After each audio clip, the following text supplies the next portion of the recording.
We have made people's lives better.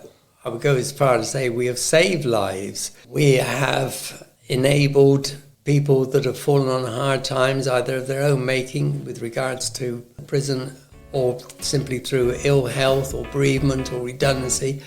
We have helped them recover and make lives for themselves. The founder of Community Savings in Jersey is retiring after 25 years with the organisation, which has helped thousands of islanders get back on their feet after finding themselves struggling for many, many reasons, often through no fault of their own. Perhaps because of redundancy, bereavement, ill health, or the breakdown of a relationship, islanders have been unable to open a bank account, or they need some emergency funds. Brian Curtis came up with the idea after witnessing poverty around the world and recognising that it certainly existed in Jersey, albeit relatively. Since those early days, Community Savings has evolved significantly, but one thing that hasn't changed is the demand for its services. Brian joins me now to talk about the organisation's past, present and future. Brian, you're stepping down after 25 years at the helm of Community Savings. Can you just explain to me how you got involved? Yes. Firstly, I'd been travelling quite extensively, my business, and come across quite a number of people in various countries that were really poor. And it made me wonder whether or not something that could be done in Jersey to ease the relative poverty in the island. Such a wealthy place, I felt it was bound to be a lot easier than in most other jurisdictions. And did you come from a background of financial services? I'd been in banking for about 35 years, firstly on the mainland, and then I got transferred across here in 1967. So yes, my whole life's been in banking until I went into Community Savings. I think it's important at this stage just to explain what Community Savings does and how it's different from perhaps other lending services. Well, firstly, we're not a bank.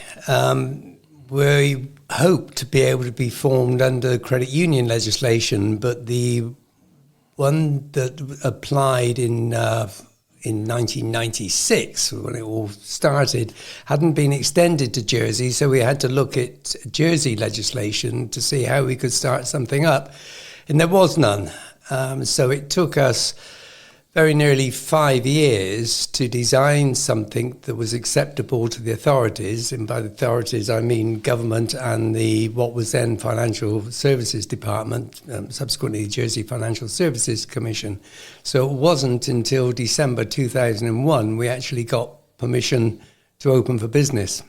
So what do you do? What do? We are not a bank. We're not allowed to call ourselves a bank, and we don't bank in the normal sense of the word, but we do provide certain services that are akin to a bank services. We provide basic accounts. You can't call them current accounts. There's no checkbooks. There's simply accounts which receive sums of money from members' employment or from Social Security, which is a large part of where payments are received from. But we also provide additional services which we've designed specifically for the Jersey community. The first of these was an emergency funding scheme where we provided loans or grants to people for small amounts of money, a few £100 perhaps, but the few £100 made all the difference to these people. Now, sometimes we did charge an interest rate. It was a good discipline for one thing, but it wasn't a huge amount, absolute maximum of 1% a month, usually more like 0.5%, and sometimes interest-free. But when we looked at applications and could see that there was no point in giving this person a loan because they couldn't afford to repay it, then we would provide a grant or possibly half a grant and half a loan, again, from a discipline point of view in training. So that scheme was in fact adopted by Social Security Department. At one stage, we hoped maybe we could run it for them. So the one they've got at the moment is mirrored on ours, which we started some years before Social Security. In addition, we provide prepaid debit cards so that customers can only spend what they've already loaded onto their card, which is also a good discipline. But we also provide an advice and mentoring service, because a lot of these customers, not all, but a lot of them, don't really have a huge amount of financial acumen. So they need a very disciplined approach, and they come into us, and our customer services people go through their budget, decide where they can make savings, because we've had lots of instances where people have been totally unrealistic with the sort of spend that they have. And they can come in to see us as often as they want, because they need ongoing help. It's not just a question of doing the ordinary budgeting, income and expenditure. It's a question of having somebody available to them that if they've got an issue, we can resolve it at an early stage. Because the longer you leave these things, the worse it gets. And we saw that when the credit card situation arose a few years back, where you can get people coming in with debt of 10,000, 15,000, even one of £25,000, and totally unsustainable. They should never have been given that sort of credit in the first place. And hopefully now it seems to be behind us, that sort of issue.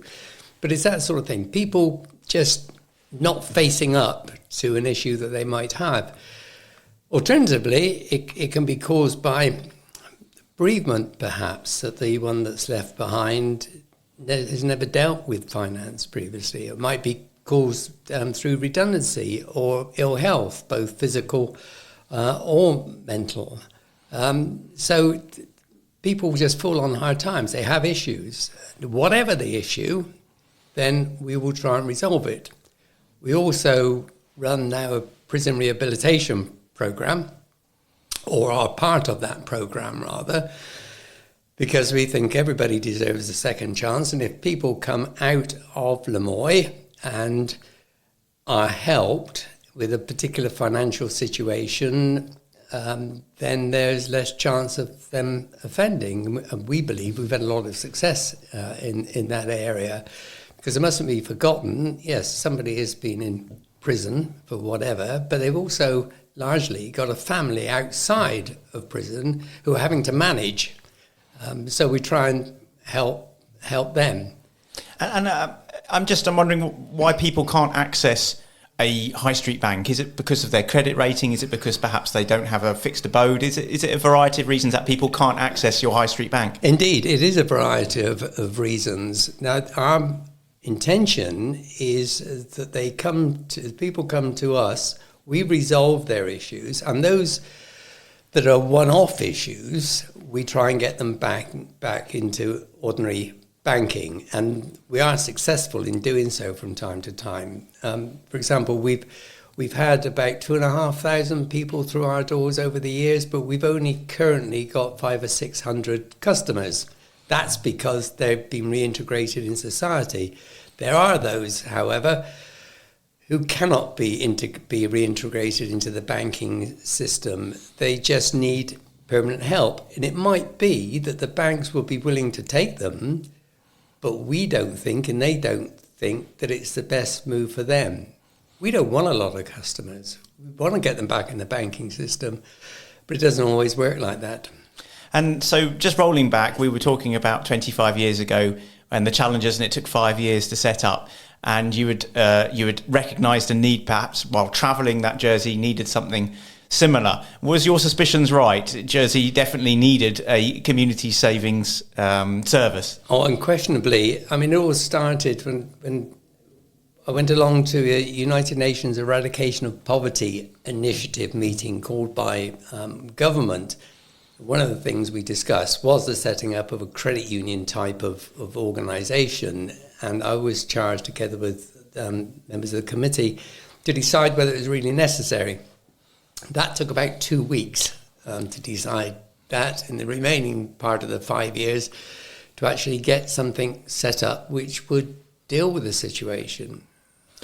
And I'm just wondering, in terms of some of the highlights over the period, you've obviously made a material difference to people's lives.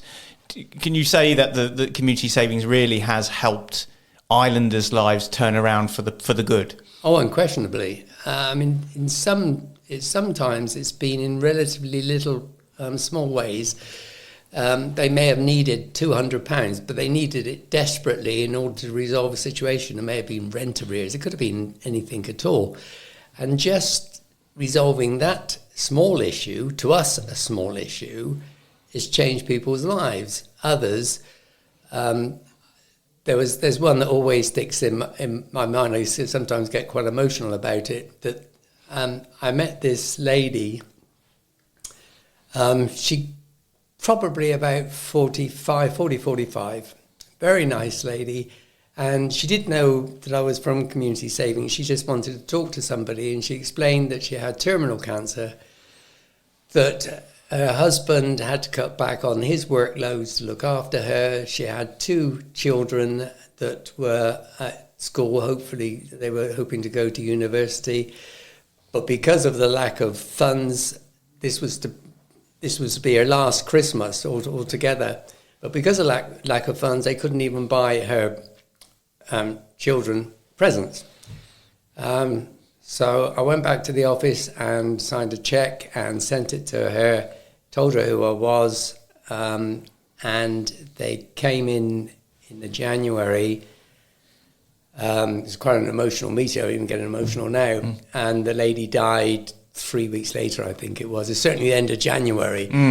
That's not really what was set up to do as such, or at least we were not set up to do that. But that sort of thing really makes an impact on one. But generally speaking, you get people coming in tears, or just generally upset, not knowing what way to turn, and what they consider to be a really major problem. To us, it isn't. It's easily resolved, and then they leave the office smiling, laughing, in one case dancing out of the office because they've had their issue resolved. Some people don't come to us because they think it's too small for us to look at, but those are the easiest ones to resolve. And frankly, in a place like Jersey, we shouldn't even have to deal with things like that. But a lot of people are very proud. They don't want to approach anybody. We had a session with customers, an independent appraisal of what we were doing, and there was one guy that told the interviewers, because they were nothing to do with Community Savings that were performing this assessment, that he had a drink problem, he had monetary problems connected with that. His family consisted of a number of bankers and lawyers, his extended family. He said they would be the last people he would speak to because he was too embarrassed. And he came to us, and it took over 4 years to resolve. And he said we even sorted out his drink problem. But probably that was indirect because we managed to sort out his financial problems, which meant he didn't need the drink anymore. And it's these hidden stories, I think, which are important, that there are lots of stories out there that we don't know about. And part of our problem is getting access to people to encourage them to come in and talk about it. Don't be embarrassed. Ordinary people, we're there to help. There's nobody in our office, whether they be volunteers or remunerated the staff, that are there because they're earning huge amounts of money. It doesn't happen. They're there to help, and people just got to remember that. I was just wondering on that, how you interact with other services. Clearly someone comes to you perhaps with financial problems. There may be other problems. There may be addiction problems. There may be health problems. There may be work problems. Presumably Community Savings is tapped into other services, and you can offer either support yourself or signpost people to other areas of support. We often signpost to others. We'd like to keep our fingers on the pulse, though. We've got a very good relationship, for example, with Citizens Advice Bureau. In fact, the CEO of Citizens Advice has just been appointed to our board because of the synergy. At one stage, even we were going to move into the same premises, Piquet House. And we all know what happened there. That's a subject for another conversation. Yes, but it's so we work closely. Citizens' advice is the obvious one, but there are plenty of others. And what our objective now we've got the more resources, is to ensure that the whole of the third sector know what we do, so that they can refer their clients to us. We don't want their clients, because people are very jealous about their own clients. All we want to do is to help that specific client with that specific financial problem that they may have. So I think our involvement within the third sector is actually extremely important, and will become more so.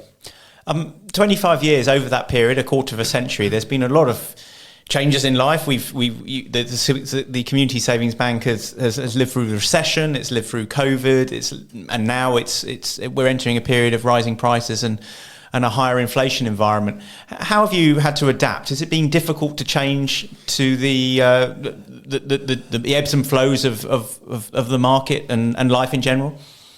Yes, it has. I mean, COVID has been particularly difficult for everybody, but never more so than some of our members. We were doing home deliveries of cash because there were a lot of people just are housebound largely, or they had carers that were unable to assist to a sufficient degree.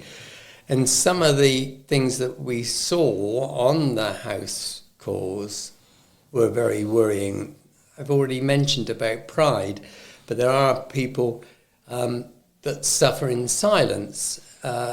The only advantage of that is that some carers, now, and this is something else we're trying to develop, will now come to us more readily saying this person has got this issue or that issue, and they need financial help. So it's not the individual necessarily that's coming to us, but social workers in the like, which is a great development because they can be more objective, and we can do something about that too. But generally, it's been difficult, as you say. It's changing.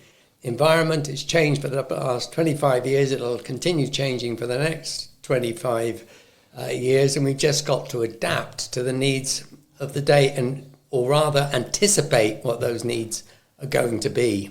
And that's what we're doing now, because we haven't seen a huge uplift in our services because of the situations that are arising now, but we know very well from an historical point of view that those people will be coming to us in the coming months when they just can't cope anymore with inflation running at the level it is now. Do you think, reflecting on your long tenure at the Community Savings, do you think that the gap between the haves and the have-nots in Jersey is growing? I think it is, but I think more importantly at the moment, the haves can cope with what's thrown at them from an inflation rate of, say, 10%. The have-nots can't cope with it. So rather than so that the gap is widening in the capabilities of the population to cope what's being continually thrown at them, whether it be inflation generally or rental prices or whatever it may be. I think there must be a lot out there which we haven't yet accessed, which is a real disappointment to me, that must be tearing their hair out, wondering how the blazes are they going to sort of cope next month or next year. Well, come to us.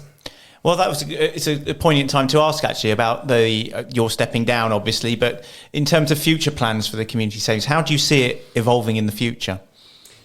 Well, it just didn't stand down because I've done 25 years. For the last 18 months or 2 years, I've been trying to restructure so that it is set up well for the future. We've got new directors on our board now, which I'm quite excited about. We're staffed up.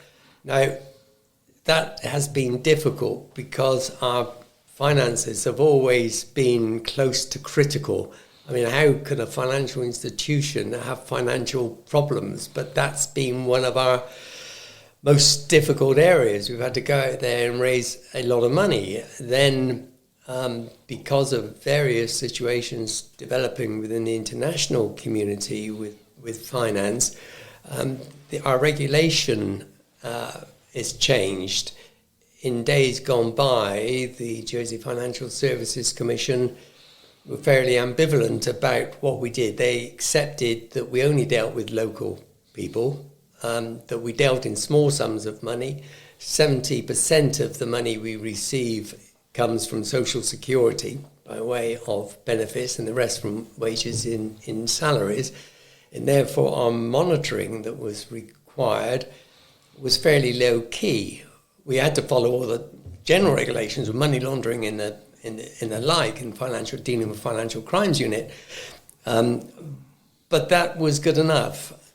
Now, more latterly, with the changes in the from an international perspective, we are now treated somewhat differently, and I can quite understand that. But nevertheless, it has meant that our expenses have gone through the ceiling. So whereas we may have had to raise £150,000 a year, we're now having to raise around £300,000 a year. So it's not easy from that point of view. So just you understand the international context, but do you think that the authorities in Jersey, perhaps the GFC, could give you a little bit more latitude in order to bring your costs down? Well, speaking subjectively, yes, they certainly could. Speaking objectively, though, I can quite understand where they're coming from. And the die is in any event cast now, so we've got to live with it. It's not because they're concerned about what we may be doing locally, I don't think. It's a question they are concerned how we may be perceived by the international community. For example, Moneyval are due to come over, I think 2023 now, and how they will view us, because I know they're going to be looking at companies like us. So it's difficult for me to really give my heartfelt feelings, but I can understand where they're coming from. I do understand. And looking at what's just happened, you've just launched a new website, is that right? Yes, indeed. Well, that actually comes on to also about donations, because we were very fortunate that it was actually, I think it's nearly, certainly over 2 years ago, we went into partnership with Santander, and they have supported us for nearly 3 years, and hopefully for another 3 years after that. But as well as that, which was that the financial aspects were sort of made a difference to us, there were two other areas. Firstly, generally speaking, we know what we require to do in order to be more professional, but it's having the wherewithal, the money, to do it. And one of those areas was our website and media generally. In addition to what Santander provided to us from just a straightforward, here's the money, they also paid for our website to be redeveloped and to help us with certain other business development projects. And that's something in the past, whilst we knew was important, had to be kept on the back burner because we had other priorities. But also, we had been trying to get finance from the banks on and off for some years, because we were doing business that was not commercially viable for them, and I could never argue with them not wanting to take on certain types of account holder. No problem at all with that, and that's one of the reasons we were set up. But when we had to change ourselves from a regulatory perspective, the banks came on board and are now contributing for at least a 3-year term a sum of money which is supposed to cover half of our core services. And I emphasize core services.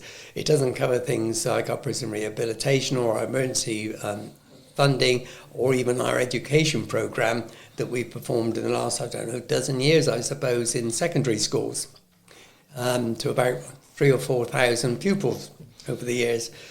But our core services, which are the most important. So whilst we still have to raise the same amount as we have done in the past, maybe £200,000 a year, the extra money that we've had to expend is now covered. And it's great to have them on board as well, because it means they get to know us better too, which is what we want, and can understand really what we're doing, and we can have this two-way business about, if they think that somebody will be more suitable with us, then by all means introduce them to us.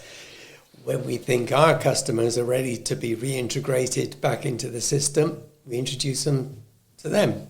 So it works for us all, I think.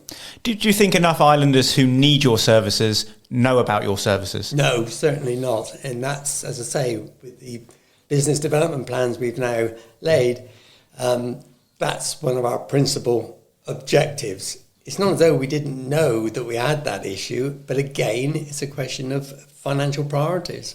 And we've had so many critical situations over the years, we've always had to concentrate on that, knowing full well that when time came, we'd like to do this and this and this and this. And I've got a long list. Although it's getting shorter. Oh, that's good to know. You, as you say, you're stepping down for a variety of reasons, but also you've made sure that there is a strong board to replace you and others. And others. Are you going to miss it? I'm bound to.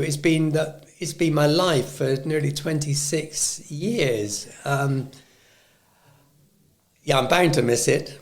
I don't know. It's been a gradual. Yes, I'm going to miss it. I must be honest. And will you be will you be returning to the office just to keep an eye on what's going on in your retirement? I don't think I'll be allowed. I retire on the 7th of June, the day after my birthday. But no, I will be keeping clear of the office. It would be totally unfair for me to keep popping in, making a nuisance of myself. Excuse me. Sorry, I will go in if I'm invited. That's a bit unlikely. Are you proud of what you've achieved and what the community savings has achieved over the last quarter of a century? I'm hesitating only because it's so many people been involved. And yes, of course, I and we are proud of what we've done. We were recognised in 2010 with the Queens Award for Voluntary Service, which doesn't come to too many organisations, and that was great because everybody was involved. And yes, we have made people's lives better. I would go as far to say we have saved lives. We have enabled people that have fallen on hard times, either of their own making with regards to the prison, or simply through ill health or bereavement or redundancy. We have helped them recover and make lives for themselves. And the demand is still there. Certainly. Thanks to Brian Curtis for talking with me today, and thank you for listening to the Bailiwick Podcast. You can find the podcast on all the usual pod places, and don't forget to like and share. The music at the beginning and end of this podcast is I Shift My Weight by Luno. Tune in next week for more.